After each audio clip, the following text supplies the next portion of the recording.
Selamat pagi para sahabat Dhamma dimanapun Anda berada.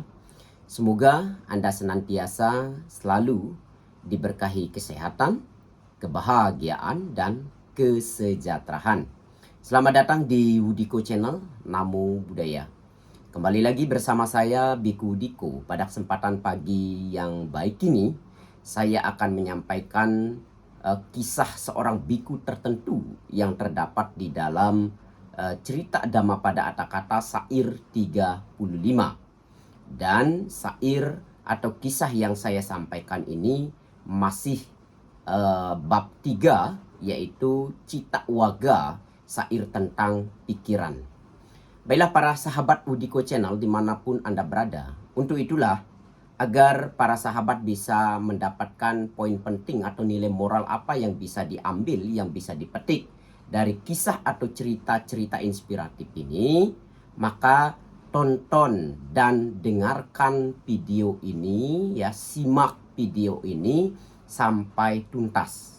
Usahakan para sahabat Dhamma atau para sahabat Wudiko Channel untuk menonton video ini sampai selesai, sehingga nanti diharapkan setelah para sahabat Wudiko Channel menonton video ini bisa menemukan poin penting apa yang bisa dipraktekkan, yang bisa diambil lalu diaplikasikan di dalam kehidupan sehari-hari. Oleh karenanya, saya sekali lagi mengharap kepada para sahabat Dhamma untuk menonton sampai selesai. Oke. Baiklah para sahabat Wudiko Channel dimanapun Anda berada, kita langsung ke kisah atau ceritanya. Pada suatu ketika 60 biku setelah mendapatkan cara bermeditasi dari Sang Buddha, mereka pergi ke desa Matika di kaki sebuah gunung. Nah, di sana Matik Kamata, ibu dari kepala desa. Matik Kamata ini ibu dari seorang desa yang ada di desa Matika tersebut, memberikan dana makanan kepada para biku. Matik Kamata juga mendirikan sebuah wihara untuk para biku bertempat tinggal selama musim penghujan. Berarti selama musim wasa ya. Berarti kalau selama musim penghujan atau masa musim puasa ini berarti selama 3 bulan ya, para biku di tempat ini dipersilakan untuk tinggal. Dan memang ibu dari kepala desa ini yang bernama Matik Kamata ini mendirikan wihara untuk memberikan para biku tempat berdiam atau berlatih selama masa wasa. Nah, suatu hari Matik Kamata bertanya kepada para biku perihal cara-cara bermeditasi. Ya. Biku-biku itu mengajarkan kepadanya bagaimana cara bermeditasi dengan 32 unsur bagian tubuh untuk menyadari kerapuhan dan kehancuran dari tubuh atau badan jasmani ini. Matik Kamata melaksanakannya dengan sangat rajin, sangat tekun, dan mencapai maga dan pala bersamaan dengan pandangan terang analitis dan kemampuan batin luar biasa sebelum para biku mencapainya. Nah, ini hebatnya Matik Kamata ini ya. Hebatnya ibu kepala desa yang bernama Matik Kamata ini, ia mencapai pandangan analitis ya, mencapai maga dan pala, pandangan analitis, serta memiliki kemampuan batin yang luar biasa, memiliki kekuatan supranatural, pencapaian dari latihannya ini ya. Bahkan sebelum para biku mencapai maga dan pala, sebelum para biku mencapai kekuatan atau memiliki abinya atau kekuatan supranatural ya, ibu kepala desa yang bernama Matik Kamata ini ya, yang bernama Matik Kamata ini sudah mencapai terlebih dahulu. Nah, kan luar biasa ini. para sahabat Dhamma ya. Nah, ini nanti saya akan menyampaikan mengapa ya bahkan umat berumah tangga pun bisa mencapai maga dan pala, bahkan bisa memiliki kemampuan supranatural melampaui dari para biku. Nah, jadi para sahabat harus memiliki keyakinan, memiliki ketekunan dan semangat di dalam latihan supaya bisa nanti seperti Mati Kak Mata, ibu dari kepala desa ini. Nah, dengan munculnya berkah maga dan pala, ia dapat melihat dengan mata batin atau dibak cakunya, ya, dengan mata batin atau dibak cakunya. Ia mengetahui bahwa para biku itu belum mencapai maga. Bahkan ibu kepala desa yang bernama Mati Kamata ini ya, Mati Kamata ini bisa melihat, bisa membaca pikiran para biku tersebut yang ada di tempatnya ini, yang ada di tempatnya itu.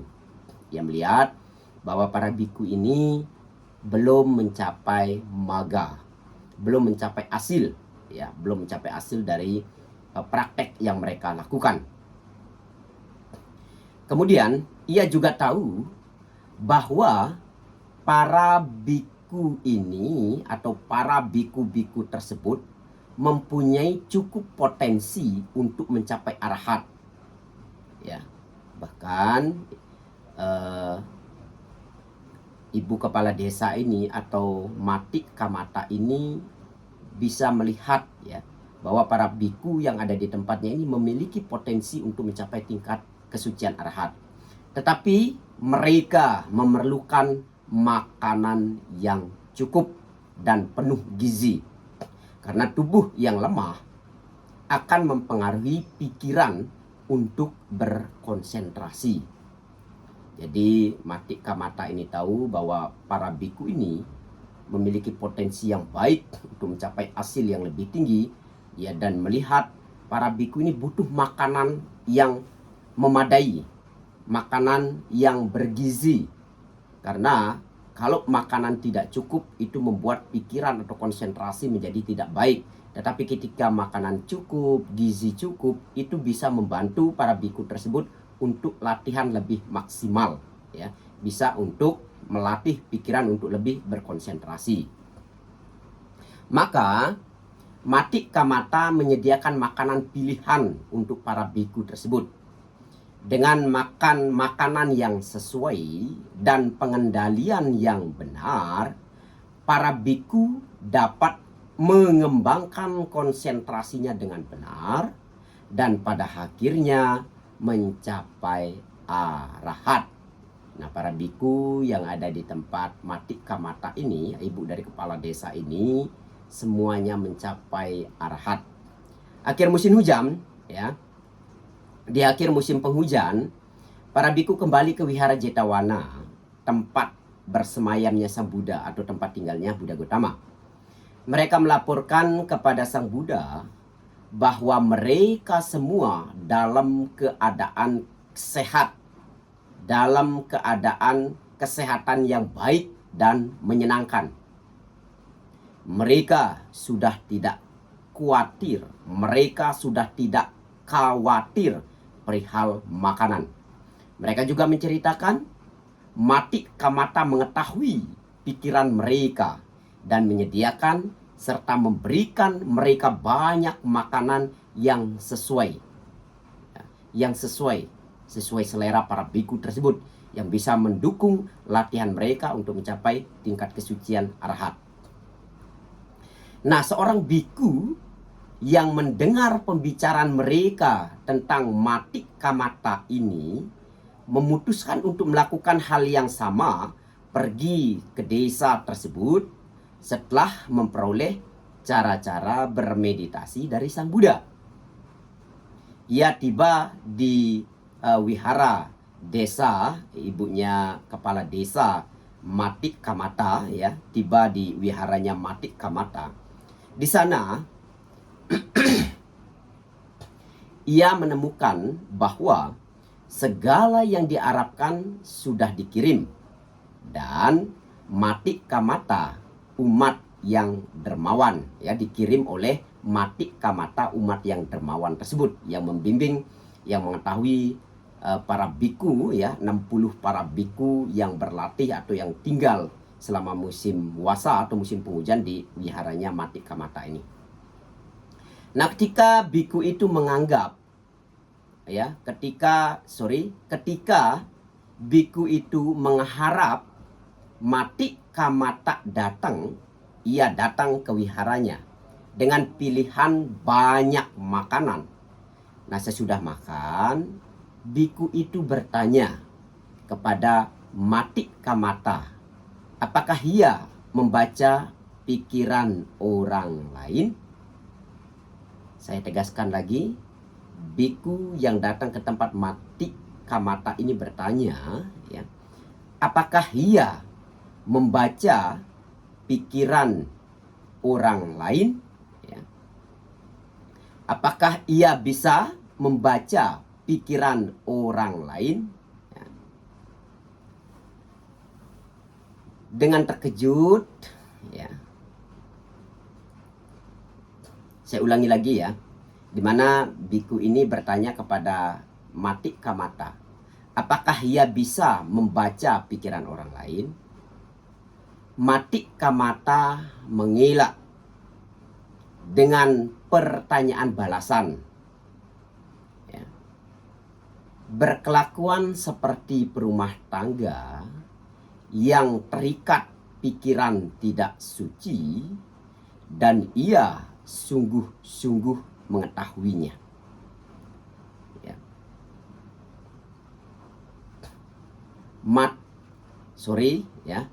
Matik Kamata mengelak dengan pertanyaan balasan dengan jawaban seperti ini. Orang yang dapat membaca pikiran orang lain berkelakuan semakin jauh dari sang jalan. Saya ulangi lagi, ya.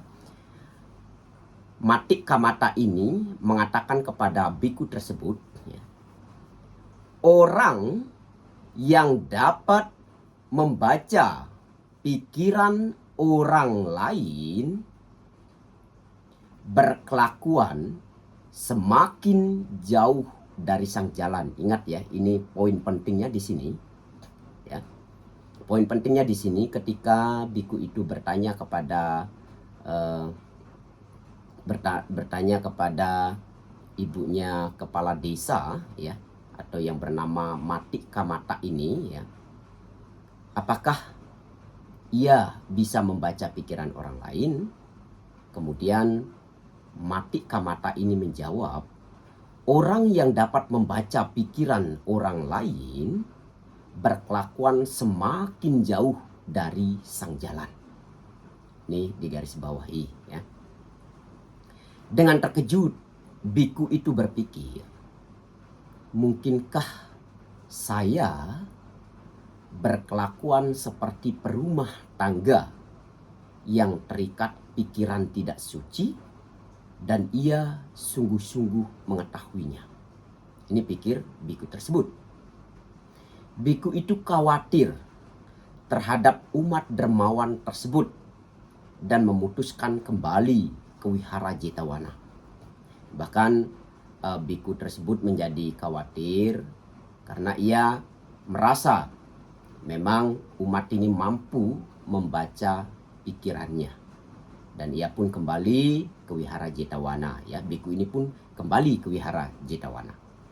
Ia menyampaikan kepada Sang Buddha bahwa ia tidak dapat tinggal di desa Matika karena ia khawatir bahwa umat dermawan yang setia itu mungkin melihat ketidaksucian pikirannya.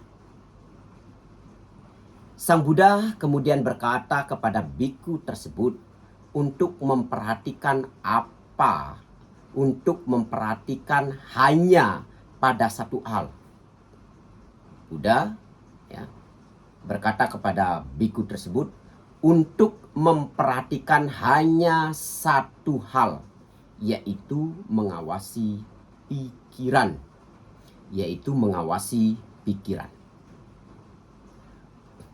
Beliau juga berkata kepada biku tersebut untuk kembali ke desa Matika di tempat wiharanya Matika Mata, ibu dari kepala desa yang ada di desa Matika tersebut. Tidak memikirkan sesuatu yang lain. Buddha mengajarkan kepada biku tersebut untuk tidak memikirkan sesuatu yang lain, tetapi hanya pada objek meditasinya untuk mengawasi pikiran ini. Ya. Lalu biku tersebut kembali ke desa Matika.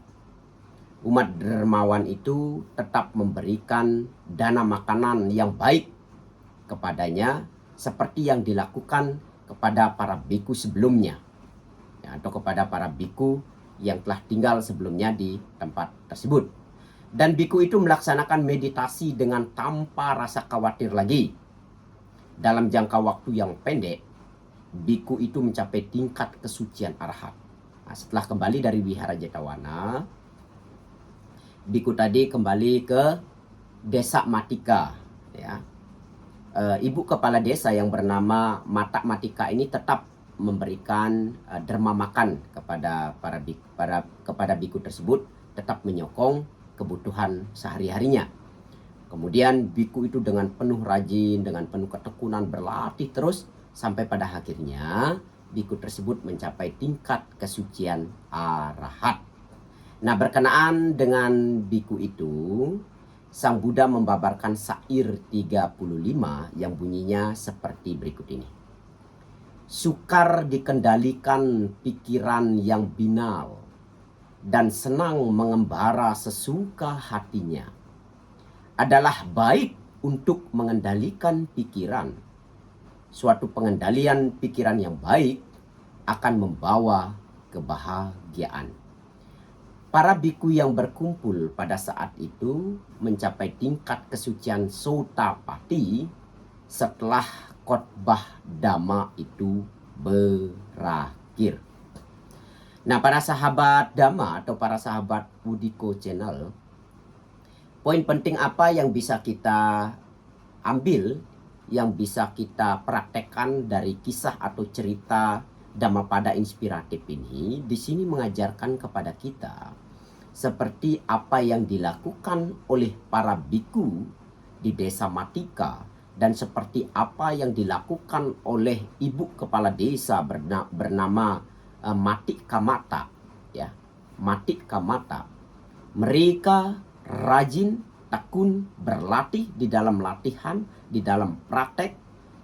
Akhirnya mereka mencapai maga dan pala, mencapai hasil, ya. Jadi di sini juga mengajarkan kepada para sahabat, para umat berumah tangga, mereka pun yang tekun di dalam latihan juga bisa mencapai hasil. Jadi jangan pernah berpikir bahwa zaman sekarang ini zaman susah, zaman kehancuran, sulit untuk mencapai kemajuan. Tidak, Ibu Bapak. Seperti yang terdapat di dalam kisah-kisah atau cerita-cerita inspiratif yang terdapat di dalam Dhammapada kata-kata ini memberikan kita satu gambaran bahwa keberhasilan, kesuksesan secara spiritual jika dilakukan dengan ketekunan, jika dilakukan dengan giat, jika dilakukan dengan penuh keyakinan, itu akan bisa memperoleh hasil, bisa akan mencapai hasil, bisa maga maupun pala. Jadi kepada para sahabat Dhamma dimanapun Anda berada, maka di dalam meraih satu keberhasilan atau di dalam meraih kesuksesan, kita perlu tekun, kita perlu giat, kita perlu rajin di dalam mempraktekkan hal tersebut, di dalam melakukan hal tersebut. Terutama kalau kita di dalam jalan spiritual, maka kita harus mempraktekkan apa yang sudah diajarkan oleh Buddha, apa yang sudah diberikan, apa yang sudah disampaikan di dalam Dhamma yang diberikan oleh Buddha Gautama. Jika itu benar-benar dipraktekkan dengan sungguh-sungguh, jika dipraktekkan dengan keyakinan, jika dipraktekkan dengan ketekunan, itu akan memberikan hasil atau akibat yang sangat luar biasa. Jadi jangan ada lagi keraguan di dalam batin kita bahwa pada zaman sekarang ini tidak cocok untuk latihan. Jangan berpikir demikian, ya. Selagi Dhamma atau ajaran Buddha itu dipraktekkan dengan benar, maka orang bisa memperoleh hasil, ya. Orang akan bisa mencapai hasil, ya, seperti yang sudah dilakukan oleh umat rumah tangga ini, ya, ibu dari kepala desa tersebut yang melakukan atau mempraktekkan apa yang sudah diajarkan oleh biku kepadanya. Ia mempraktekkan hal tersebut hingga pada akhirnya ia pun bisa mencapai atau memperoleh hasil dari latihan yang dilakukannya. Maka kita bisa belajar dari ibu kepala desa ini, ya, yang bernama Matik Kamata tersebut. Kita bisa melakukan hal-hal seperti yang dilakukannya, sehingga dengan kesungguhan, dengan kerajinan, dengan ketekunan, ya, itu bisa